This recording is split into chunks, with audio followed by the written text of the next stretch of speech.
नमस्कार दोस्तों, मैं हूं केबी। तो आज के इस वीडियो में हम 2 दिसंबर 2022 को एसएससी सीजीएल के चौथे शिफ्ट का जो एग्ज़ाम संपन्न हो चुका है उसमें पूछे गए जीके जीएस और करंट अफेयर्स के प्रश्नों को डिस्कस करेंगे। तो पूरा वीडियो बहुत ही ध्यान से देखिएगा। इस वीडियो की जो पीडीएफ फाइल है वह आपको टेलीग्राम चैनल केवी गुरुजी या kvguruji.in के ऊपर मिल जाएगी। तो वहाँ से आप इसके पीडीएफ को डाउनलोड कर सकते हैं। और सबसे महत्वपूर्ण बात कि आने वाले किसी भी शिफ्ट में अगर आप लोग एग्ज़ाम देते हैं तो ये मेरा व्हाट्सएप नंबर है 9838443100। तो इस नंबर के ऊपर आप अपने प्रश्नों को मेरे साथ में शेयर जरूर करिए। तो चलिए अब इस वीडियो की हम शुरुआत करते हैं। पहला प्रश्न पूछा गया था कि जो हमारे दादा भाई नौरोजी थे ये आपके किस प्रोफेशन से संबंधित थे। ऑप्शन जो मुझे बताए गए हैं कि इसमें एक ऑप्शन था ब्रिटिश शासक या ब्रिटिश अधिकारी, व्यवसायी एक ऑप्शन था, लेखक था और एक था इसमें निर्माता। तो मेरे हिसाब से जो इसमें सबसे बढ़िया उत्तर होगा वो आपका हो जाएगा व्यवसायी। क्योंकि अगर आप लोग दादा भाई नौरोजी के बारे में पढ़ेंगे तो इनके बारे में आपको मिलेगा कि ये एक बुद्धिजीवी, शिक्षा शास्त्री, कपास के व्यापारी और आपके राजनीतिक और सामाजिक नेता थे। तो इसके हिसाब से व्यवसायी आपका सबसे सही उत्तर यहाँ पर हो जाएगा। अगला प्रश्न पूछा गया कि योजना आयोग के स्थान पर किसका गठन किया गया था। बिल्कुल लल्लू वाला यह प्रश्न था। तो आप सभी को पता होगा कि 15 मार्च 1950 को योजना आयोग की स्थापना की गई थी और उसके बाद में जब नरेंद्र मोदी जी की सरकार बनती है 2014 में, तभी ये घोषणा कर दी जाती है कि इसके स्थान पर एक नई बॉडी बनेगी और 1 जनवरी 2015 को नीति आयोग की स्थापना की जाती है। नीति आयोग की अगर हम लोग बात करते हैं तो मुख्यालय इसको आपको नई दिल्ली में मिलेगा। इसके अध्यक्ष देश के प्रधानमंत्री होंगे, यानी कि नरेंद्र मोदी जी इसके वर्तमान में अध्यक्ष हैं। उपाध्यक्ष की बात करें तो इसी साल अपॉइंट हुए हैं, नाम इनका सुमन के बेरी है।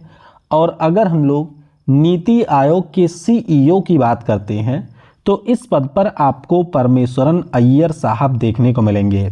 तो ये सारे पॉइंट आपको नीति आयोग के बारे में ध्यान रखना है। अच्छा, कई बार नीति का फुल फॉर्म भी पूछ लिया जाता है। तो national institution for transforming India, ये आपके नीति आयोग का पूरा नाम है। अगला प्रश्न पूछा गया कि रोशन कुमारी किस शास्त्रीय नृत्य से संबंधित हैं। तो अगर हम लोग रोशन कुमारी की बात करते हैं तो ये एक भारत की फेमस अभिनेत्री थीं। और अगर हम लोग डांस की बात करते हैं तो उत्तर प्रदेश में जो आपका कथक क्लासिकल डांस है इसकी ये एक फेमस डांसर थीं। आपको ये भी ध्यान रखना है कि ये हमारे जयपुर घराने से संबंधित थीं, आपसे पूछा जा सकता है। और मुंबई में जो नृत्य कला केंद्र है उसकी भी स्थापना रोशन कुमारी जी के द्वारा ही किया गया था। अगला प्रश्न पूछा गया कि वर्ष 2013 में पंडित रविशंकर को किस पुरस्कार से सम्मानित किया गया था। पंडित रविशंकर जी जो कि हमारे भारत के सबसे प्रसिद्ध सितार वादक थे, वर्ष 2012 में इनका निधन हो जाता है। और उसके बाद 2013 में जो आपका 55वां ग्रैमी पुरस्कार है इसमें इनको लाइफ टाइम अचीवमेंट पुरस्कार से सम्मानित किया जाता है। जरूर ध्यान रखिएगा, पंडित रविशंकर प्रसाद ग्रैमी पुरस्कार प्राप्त करने वाले पहले भारतीय हैं। टोटल 5 ग्रैमी पुरस्कार इन्होंने अपने करियर में जीता था और 2013 में इनको लाइफ टाइम अचीवमेंट पुरस्कार से भी सम्मानित किया गया था। आपको ये भी ध्यान रखना है कि ये हमारे भारतीय क्लासिकल म्यूजिक से जुड़े हुए थे। अगला प्रश्न पूछा गया कि 2011 की जनगणना के अनुसार सबसे कम जनसंख्या वाला राज्य कौन था। तो सिंपल सा प्रश्न है, 2011 की जो जनगणना हुई थी उसके अनुसार सबसे कम जनसंख्या वाला राज्य था सिक्किम। वहीं पर अगर हम लोग सबसे अधिक जनसंख्या की बात करते हैं तो वो आपको उत्तर प्रदेश में मिलेगा, उसके बाद में महाराष्ट्र है। सबसे कम की बात करें तो सिक्किम में आपके सबसे कम है, उससे थोड़ी सी ज़्यादा आपको मिलेगी मिजोरम में। इसी प्रकार अगर हम लोग केंद्र शासित प्रदेशों की बात करते हैं तो सबसे ज़्यादा जनसंख्या आपके दिल्ली में है 1.67 करोड़। वहीं पर जो सबसे कम जनसंख्या है वो आपको लक्षद्वीप केंद्र शासित प्रदेश में देखने को मिलेगा। अगला प्रश्न पूछा गया, सिंपल सा था कि भारतीय संविधान में किस वर्ष 73वां और 74वां संविधान संशोधन किया गया था। तो आपको ध्यान रखना है कि ये दोनों जो संविधान में संशोधन हैं ये हमारी संसद के द्वारा 1992 में किया गया था। कब? 1992 में 73वें संविधान संशोधन की बात करते हैं तो इसके जरिए हमारे संविधान में टोटल 16 अनुच्छेद जोड़े गए थे। आपके संविधान में एक नई अनुसूची और एक नया भाग भी जोड़ा गया था और ये आपके ग्राम पंचायतों से संबंधित है, यानी कि पंचायती राज व्यवस्था से संबंधित है। 74वें संविधान संशोधन की बात करते हैं तो ये आपकी म्युनिसिपैलिटी यानी कि नगर पालिका से संबंधित है।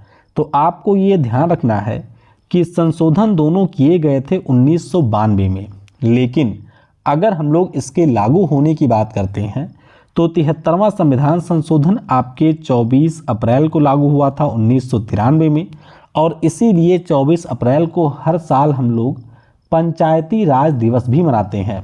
वहीं पर अगर हम लोग 74वें संविधान संशोधन की बात करें तो ये आपका लागू किया गया था जून 1993 में।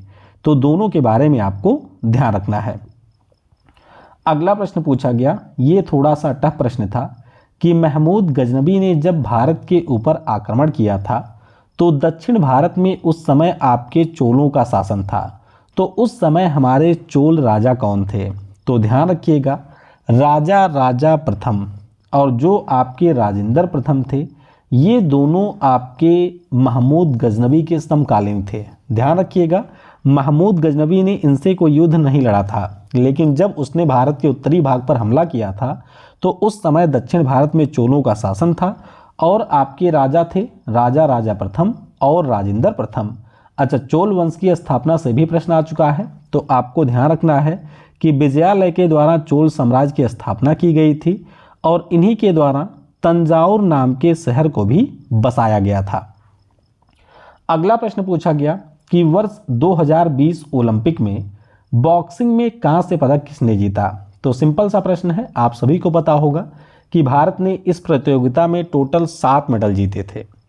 एक हमारा गोल्ड मेडल था, 2 आपके सिल्वर मेडल थे और 4 यहाँ पर थे कांस्य पदक। तो बॉक्सिंग में जो हमारा कांस्य पदक है ये हमको असम की लवलीना बोरगोहेन ने दिलाया था। किसने? लवलीना बोरगोहेन ने यहाँ पर हमको कांस्य पदक दिलाया था। गोल्ड मेडल दिलाया था आपको नीरज चोपड़ा ने। वहीं पर अगर हम लोग सिल्वर मेडल की बात करते हैं तो मीराबाई चानू, और दूसरा नाम क्या है सिल्वर मेडल वाला वो आपको नीचे कमेंट में बताना है।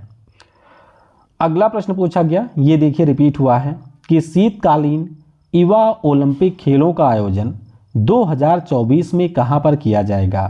तो शीतकालीन युवा ओलंपिक खेलों की हम अगर बात करें तो इसका आयोजन दक्षिण कोरिया के गैंगवान प्रांत में किया जाएगा। आपको ये भी ध्यान रखना है कि जो आपका ग्रीष्मकालीन युवा ओलंपिक है वो 2026 में होगा। कहाँ पर? सेनेगल की राजधानी डकार में। वहीं पर जो पहला युवा ओलंपिक खेल है उसका आयोजन वर्ष 2010 में सिंगापुर में किया गया था। तो ये सिंगापुर वाला भी ऑलरेडी पूछा जा चुका है। अगला प्रश्न पूछा गया, रिपीटेड है, कि निम्नलिखित में से बिना बुझे चूने का फार्मूला क्या है। आपको ये जरूर ध्यान रखना है कि जो हमारा बिना बुझा हुआ चूना होता है इसे हम लोग क्विक लाइम के नाम से भी जानते हैं। तो इसका फार्मूला होता है CaO या फिर इसे हम लोग कैल्शियम ऑक्साइड के नाम से जानते हैं।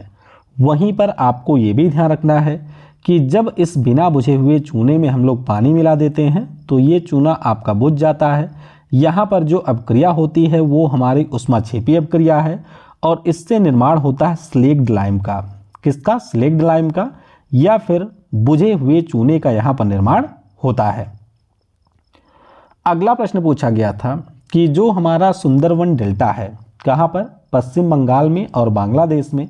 इस डेल्टा में कौन सा जानवर पाया जाता है? तो रॉयल बंगाल टाइगर। कौन सा जानवर? जो रॉयल बंगाल टाइगर है वो आपको इस सुंदरवन डेल्टा क्षेत्र में देखने को मिलेगा। आपको ये भी ध्यान रखना है कि इस डेल्टा में आपके मैंग्रोव वन भी पाए जाते हैं और मैंग्रोव वन की डेंसिटी भारत में सबसे ज़्यादा यहीं पर आपको देखने को मिलेगी और ये भारत का सबसे बड़ा रामसर साइट भी है। तो सुंदरवन डेल्टा के बारे में ये पॉइंट आपको ध्यान रखना है। तो इस प्रकार से 2 दिसंबर को आपके चौथी शिफ्ट में जो भी प्रश्न पूछे गए थे उन सारे प्रश्नों को मैंने डिस्कस कर लिया है। इसके अलावा अगर आपको कोई प्रश्न याद आता है तो नीचे कमेंट में ज़रूर लिखिएगा, जिससे जब मैं इसकी PDF अपलोड करूं तो उसमें उन प्रश्नों को शामिल कर दिया जाए।